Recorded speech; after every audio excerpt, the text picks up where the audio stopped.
Now, to discuss this issue with us further is journalist Johnny Miller, who joins us on Skype. Mr. Miller, thank you very much for joining us on the Bulletin.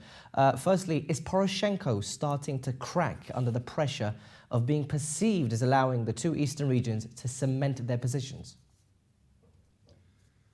Well, the decisions that he's making at the moment is only going to create more division between the Kiev authorities and the rebels in Donetsk. Many have been fearing that there's been a ceasefire, but that ceasefire will be broken when these two elections, of course, there was an election just recently, just days ago in the eastern regions as well. So now we have two new governments just been elected.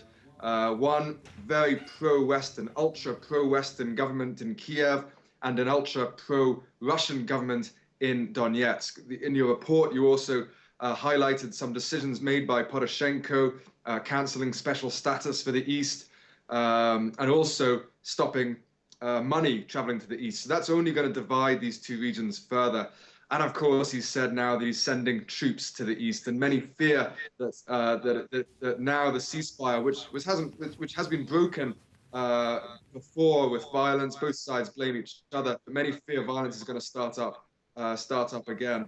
And these divisions, Poroshenko is certainly cementing with his actions. Now, what exactly provoked Poroshenko to rescind the special status, and what was the aim of introducing it in the first place when he did so because it serves the interest of the separatist ambitions? Well, that was seen as some kind of olive branch to the east, a way of trying to keep the eastern regions part of Ukraine. The eastern regions initially rose up saying we want to have more autonomy. Some want to join Russia, but there are many who just want some greater autonomy. And this was, in the Minsk agreement, a fig leaf given to them saying, hey, look, you can put down your weapons. You don't need to fight us. We can still stay as part of Ukraine. You can have some autonomy.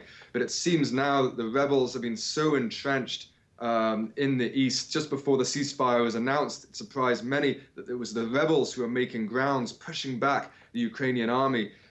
So now, with, of course, Russia's support for the rebels, it seems that the two sides are so entrenched. There have just been, as I said, elections in the east, electing a new government. Maybe Poroshenko has just decided that this isn't going to happen.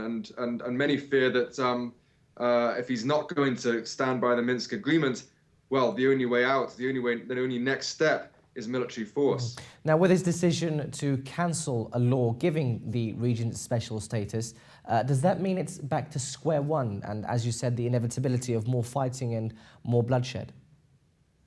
Well, that's the fear. If Poroshenko is now reinforcing, the rebels as well have said they want to take back cities like Mariupol. So they've said that they want to go on the offensive. There's a huge danger of violence starting again. But so there has to be a new ceasefire. There has to be a new agreement, clearly. And who's going to make this agreement? Well, a lot of people point the finger at, say, the Kiev and the Donetsk governments have to get together. But it has to be at a much global level than this. The West is hugely supporting the Kiev government. It's financing them. It's giving them support militarily. It's keeping them afloat. And on the other side, the Russians, the rebels wouldn't be where they are if it wasn't for Russian support. Many are calling this a kind of proxy war between the West and Russia, and there's a lot of truth in that. So there has to be a new agreement, but that agreement can't just be made between Kiev and Donetsk. It has to be made between the EU, the United States, and Russia as well. So should we expect them, Poroshenko as well, to revoke or possibly revise the deal then? Well, it's difficult to see any revision of that. He's said now that he's sort of, in a way, ripped up that agreement. So I think a new agreement has to be made. And in this Minsk agreement, a ceasefire was put in place. And we'll have to see over the coming days and weeks whether that ceasefire holds. If it doesn't hold, then clearly we're going to need a whole new agreement. And also, of course, we now have that agreement was made with different governments in place. There's now been a new government in Kiev, just been elected, and there's a new government now in Donetsk. With these new governments, perhaps will come new wishes, new desires from each of the two players, and so you'd think there has to be more negotiation and another agreement. Perhaps.